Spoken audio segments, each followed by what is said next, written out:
We're sorry to inform you, but both of your sons have been killed. There's been another crash involving a P-plater at the wheel of a high-powered car. At 4:30 a.m. on the 25th of April 1915, the Anzacs landed at a difficult and desolate spot on the Gallipoli Peninsula. The Anzacs made little headway over a series of rocky heights covered with thorny scrub. By the end of the day, strong Turkish numbers. Lieutenant Colonel Noel Brazier, commander of the 10th Light Horse Regiment, attempted to have the third wave cancelled, claiming that the whole thing was nothing but bloody murder. He was unable to find Colonel Hughes and unable to persuade the brigade major.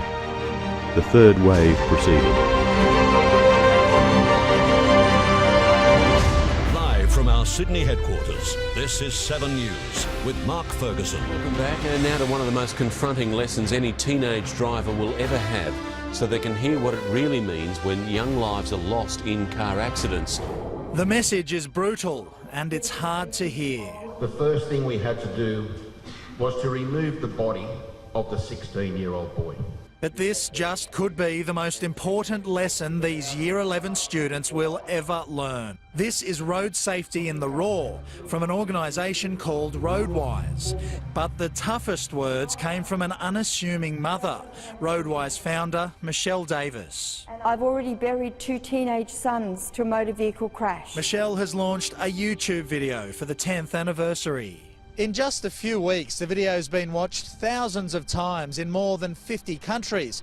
And later this year, Michelle is taking her seminar on the road so Sydney students can hear her powerful story.